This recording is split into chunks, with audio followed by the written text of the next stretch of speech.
নমস্কার বন্ধুরা, ট্রেন্ডিং বাংলায় আপনাদেরকে স্বাগত। চলতি সপ্তাহের মধ্যেই ইরানে হানা দিতে প্রস্তুত মার্কিন সেনারা, এমনই দাবি করেছে আমেরিকার দুই সংবাদ মাধ্যম CNN এবং CBS। তবে তাদের প্রতিবেদনে এও বলা হয়েছে যে ইরানের সঙ্গে আমেরিকা সরাসরি সামরিক সংঘাতে যাবে কিনা তা নিয়ে এখনো চূড়ান্ত সিদ্ধান্ত নেননি মার্কিন প্রেসিডেন্ট ডোনাল্ড ট্রাম্প। একদিকে আমেরিকার লাগাতার সামরিক শক্তি প্রদর্শন, ফাইটার জেট, যুদ্ধজাহাজ আর নতুন ক্ষেপণাস্ত্র মোতায়েন, অন্যদিকে ইরানের স্পষ্ট হুঁশিয়ারি, আক্রমণ হলে তারাও কঠোর জবাব দেবে। কূটনৈতিক আলোচনার আড়ালে চলছে প্রচণ্ড চাপ, পাল্টা চাপ আর শক্তির বড় খেলা। প্রশ্ন উঠছে, এটা কি শুধু ভয় দেখানো, নাকি সত্যিই বড় সংঘর্ষের কাউন্টডাউন শুরু হয়ে গেল? এই উত্তেজনার প্রভাব শুধু দুই দেশে সীমাবদ্ধ থাকবে না, কাঁপবে গোটা বিশ্ব অর্থনীতি, তেলের বাজার, এমনকি আমাদের দৈনন্দিন জীবনও। আসুন পুরো পরিস্থিতি সহজ ভাষায় আপনাদেরকে বোঝানোর চেষ্টা করি। আজকের বিশ্ব রাজনীতির সবচেয়ে উত্তপ্ত বিষয়গুলোর একটা হলো আমেরিকা ও ইরানের ক্রমবর্ধমান উত্তেজনা। যে কোনো সময় দুই দেশের মধ্যে যুদ্ধ বাঁধতে পারে, সম্ভাবনা তেমনই দেখা দিচ্ছে। আন্তর্জাতিক সংবাদ মাধ্যমে যে খবরগুলো ভেসে আসছে তা থেকে স্পষ্ট, পরিস্থিতি ধীরে ধীরে এমন এক জায়গায় পৌঁছাচ্ছে যেখানে ভুল বোঝাবুঝি বা সামান্য উস্কানিও বড় একটা সংঘর্ষের রূপ নিতে পারে যে কোনো মুহূর্তে। আমেরিকার সম্পত্তি উপসাগরীয় অঞ্চলে 50টিরও বেশি ফাইটার জেট, অতিরিক্ত যুদ্ধজাহাজ, বিমানবাহী রণতরী এবং নতুন ক্ষেপণাস্ত্র প্রতিরক্ষা ব্যবস্থা মোতায়েন করেছে।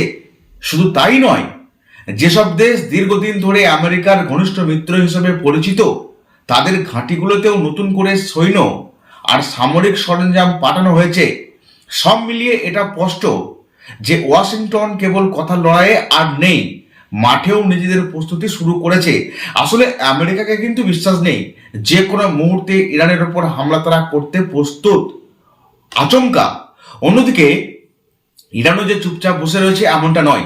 তেহরান স্পষ্ট ভাষায় জানিয়ে দিয়েছে, যদি আমেরিকা একটিও এয়ার স্ট্রাইক করে বা ভুলবশত কোনো ক্ষেপণাস্ত্র ছোড়ে, তার জবাব হবে মুখের ওপরে। ইরানের বক্তব্য, তারা বহু বছর ধরে নিষেধাজ্ঞা, চাপ আর হামলার হুমকি সহ্য করে আসছে, কিন্তু কখনো আত্মসমর্পণ করেনি। তাদের দাবি, পারমাণবিক কর্মসূচি এবং ব্যালিস্টিক মিসাইল প্রকল্প তাদের সার্বভৌম অধিকার আর জাতীয় নিরাপত্তার অংশ ছিল। অতীতে যখন তাদের ভূগর্ভস্থ স্থাপনায় হামলা হয়েছিল, তখন এই ব্যালিস্টিক মিসাইলই ছিল তাদের প্রধান প্রতিরক্ষা শক্তি। তাই এই কর্মসূচি বন্ধ করার দাবি তারা অন্যায় এবং একতরফা চাপ বলে মনে করছে। আমেরিকার দাবি তিনটি মূল বিষয়ে ঘোরে। প্রথম দাবি, ইরানকে ইউরেনিয়াম সমৃদ্ধকরণ বন্ধ করতে হবে। দ্বিতীয় দাবি, ব্যালিস্টিক মিসাইল উন্নয়ন থামাতে হবে। আর তৃতীয়ত, যদি পারমাণবিক সক্ষমতা অর্জিত হয়ে থাকে তার পূর্ণ তথ্য দিতে হবে। ইরান পাল্টা বলছে, আলোচনাটা হতে পারে, কিন্তু 1500-র বেশি অর্থনৈতিক নিষেধাজ্ঞা তুলে নিতে হবে এবং নিরাপত্তা নিশ্চয়তা দিতেই হবে। আর এই টানাপোড়েনের মাঝেই সামরিক মোতায়েন বাড়ানো হচ্ছে, যেটা কূটনৈতিক আলোচনাকে আরো কঠিন করে তুলছে। উপসাগরীয় অঞ্চলের ভূরাজনীতি অত্যন্ত জটিল। এটা অবশ্য কোনো কালেই সহজ ছিল না, বর্তমানে সেটা আরো জটিল হচ্ছে আমেরিকা এবং ইরানের এই দ্বন্দ্বের ফলে। কাতারে আমেরিকার বৃহত্তম আঞ্চলিক সামরিক ঘাঁটি রয়েছে, এটা গোটা বিশ্ব জানে। বাহরাইনে তাদের নৌবহর সক্রিয় রয়েছে। সংযুক্ত আরব আমিরাতে ক্ষেপণাস্ত্র প্রতিরক্ষা আর নৌ উপস্থিতি শক্তিশালী রয়েছে তাদের। সৌদি আরব দীর্ঘদিনের কৌশলগত বন্ধু। হরমুজ প্রণালী, যেখান দিয়ে বিশ্বের প্রায় 1/4 তেল পরিবহন হয়, সেটি এই সংঘাতের কেন্দ্রে রয়েছে। যদি সেখানে অস্থিরতা তৈরি হয়, তাহলে শুধু মধ্যপ্রাচ্য নয়, পুরো বিশ্ব অর্থনীতি কেঁপে উঠবে এক লহমায়। তেলের দাম হঠাৎ করে বেড়ে যাবে, জ্বালানি সংকট দেখা দেবে গোটা বিশ্বে, এমনকি পরিবহন ব্যয় বেড়ে যাবে। এর সরাসরি প্রভাব পড়বে ভারত সহ আমদানি নির্ভর দেশগুলোর ওপরে। বাজারে মুদ্রাস্ফীতি বাড়তে পারে, নিত্য প্রয়োজনীয় পণ্যের দাম আকাশছোঁয়া হতে পারে। বিপাকে পড়তে পারে সাধারণ মানুষ এবং ছোটখাটো দেশগুলো, যাদের অর্থনৈতিক সম্পদ খুবই কম রয়েছে এবং অর্থনৈতিক স্বনির্ভর তারা নয়। ইরানের সম্ভাব্য সমর্থকদের তালিকায় রয়েছে চীন, তারপরে রাশিয়া আর উত্তর কোরিয়ার নাম। প্রযুক্তি, ড্রোন, ক্ষেপণাস্ত্র, বিভিন্ন ক্ষেত্রে সহযোগিতার কথা আন্তর্জাতিক মহলে আলোচনা চলে। অন্যদিকে আমেরিকার পাশে রয়েছে ইসরায়েল আর বহু উপসাগরীয় দেশ। তবে এই সমীকরণ কিন্তু থেমে যাচ্ছে না। প্রত্যেক দেশই শেষ পর্যন্ত নিজেদের স্বার্থকে অগ্রাধিকার দেয়, এটা হয়ে আসছে। অনেক দেশ প্রকাশ্যে নিরপেক্ষতার কথা বললেও বাস্তবে কৌশলগতভাবে এক পক্ষের দিকে ঝুঁকে পড়তে পারে। প্রশ্ন হচ্ছে, আসলেই কি যুদ্ধ হবে? যুদ্ধ কি আসন্ন? আমার বিশ্লেষণে পরিস্থিতি এখনো পুরোপুরি যুদ্ধমুখী হয়নি। অনেক সময় বড় শক্তিগুলো সামরিক শক্তি প্রদর্শন করে কূটনৈতিক সুবিধা আদায় করতে চায়, এটা তাদের পূর্ণ কৌশল। আর এটাকে বলা হয় চাপ সৃষ্টি করে আলোচনার সুবিধাটা নেওয়া, এটা বড় কৌশল। বর্তমান পরিস্থিতিতে প্রায় 30% সম্ভাবনা সরাসরি সংঘর্ষের, আর 70% সম্ভাবনা এটা শক্তি প্রদর্শন আর দর কষাকষির খেলা। তবে ইতিহাস বলছে ভুল হিসাব বা আকস্মিক হামলা বড় যুদ্ধের সূচনা করতে পারে। যদি ইরান পারমাণবিক অস্ত্র পরীক্ষা করে, বা ইসরায়েলের ওপর বড় আকারের মিসাইল হামলা হয়, অথবা আমেরিকার কোনো ঘাঁটিতে গুরুতর আঘাত লাগে, তাহলে পরিস্থিতি দ্রুত পাল্টে যেতে পারে। এখানে আরেকটা বিষয় গুরুত্বপূর্ণ, সেটা আমাদেরকে ভেবে দেখতে হবে।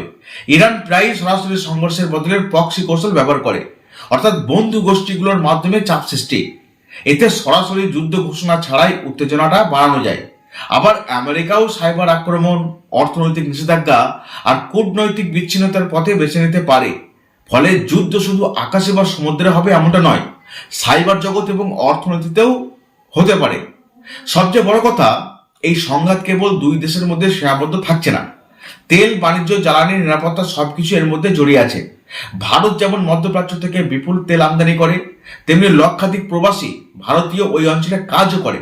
তাই অস্থিরতা বাড়লে তার প্রভাব আমাদের অর্থনীতি আর সমাজে পড়তে বাধ্য।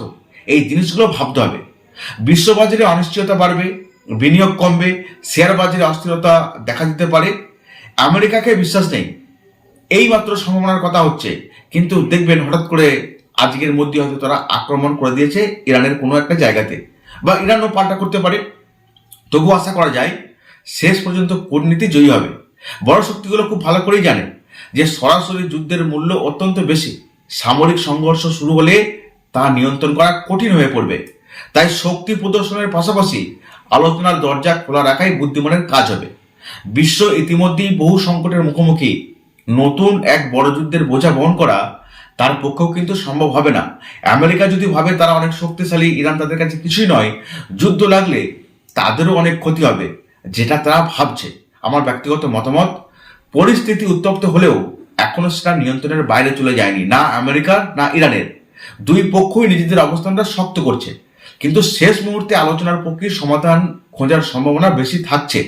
তবে সাধারণ মানুষ হিসাবে আমাদের প্রস্তুত থাকতে হবে। বিশ্ব রাজনীতিতে এই টানাপোড়েনের প্রভাব অর্থনীতি আর দৈনন্দিন জীবনে পড়তেই পারে। অবশ্যই এগুলো সময় বলে দেবে এই উত্তেজনা কি বড় যুদ্ধের রূপ নেবে, নাকি কূটনৈতিক সমঝোতার মাধ্যমে শান্ত হবে সবকিছু। সেটা এই মুহূর্তে হবে কিনা বলা যাচ্ছে না। সবকিছু মিলিয়ে আমার কাছে এই পুরো ঘটনাটা একটা বড় শক্তির খেলা বলেই মনে হচ্ছে, যেখানে সাধারণ মানুষের জীবন, তেলের দাম আর বিশ্ব অর্থনীতি সবই যেন দাবার গুটির মতো ব্যবহৃত হচ্ছে। আমাদের কিচ্ছু করার নেই।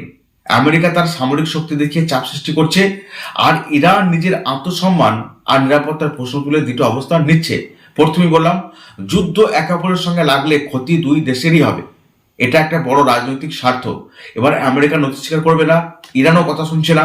ইতিহাস বলছে মধ্যপ্রাচ্যে যত বড় যুদ্ধ হয়েছে তার প্রত্যক্ষ বা পরোক্ষ মূল্য দিয়েছে সাধারণ নাগরিকরাই। ঘরবাড়ি ধ্বংস হয়েছে, অর্থনীতি ভেঙে পড়েছে, প্রজন্মের পর প্রজন্ম অনিশ্চয়তার মধ্যে বড় হয়েছে। নতুন প্রজন্ম বড় দেশগুলো অস্ত্র বিক্রি করেছে, কৌশলগত সুবিধা নিচ্ছে, কিন্তু তার বিনিময়ে সাধারণ মানুষের ভোগান্তি সব থেকে বেশি হয়েছে। আসলে ডোনাল্ড ট্রাম্প কখন যে কি করে বসেন, গোটা বিশ্ব তাকে নিয়ে কনফিউজড। তবে বর্তমানে ইরান যেভাবে তাকে পাল্টা দিচ্ছে, এখান থেকে একদম পরিষ্কার যে বর্তমানে ছোটখাটো রাষ্ট্রগুলো আমেরিকার দাদাগিরি কিন্তু আর মোটেও মানতে চাইছে না। তারা বুঝতে পেরেছে এইভাবে পরাজয় স্বীকার করা যাবে না, লড়ে পরাজয় স্বীকার করতে হবে।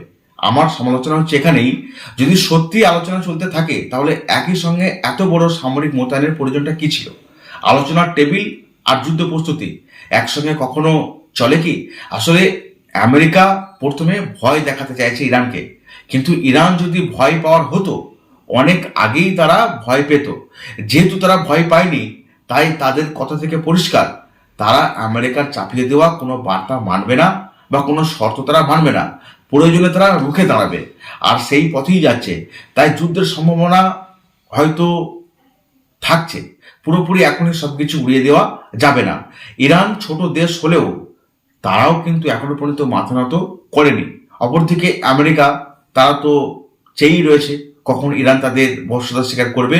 এখন দেখার, পারমাণবিক অস্ত্রের ছায়া একবার যদি পরিস্থিতি নিয়ন্ত্রণের বাইরে চলে যায়, তার ফলাফলটা কিন্তু মারাত্মক হবে। আধুনিক যুদ্ধ যে সবসময় বন্দুকের গুলিতে সীমাবদ্ধ থাকবে তা নয়। সাইবার হামলা, অর্থনৈতিক অপরাধ, জ্বালানি অবরোধ সব মিলিয়ে একটা বহুমাত্রিক সংকট তৈরি করবে এই যুদ্ধটা। আর আমেরিকা আর ইরানের যে ক্ষতিটা হবে সেটাও কিন্তু ভাবার কোনো জায়গা নেই। সব থেকে বড় কথা, এই যুদ্ধ হলে গোটা বিশ্ববাসী ভুগতে পারে এই যুদ্ধের ফলে। এই যুদ্ধ যদি হয়, স্বল্পমেয়াদী যুদ্ধ হবে না, একটা দীর্ঘমেয়াদী যুদ্ধ হতে পারে।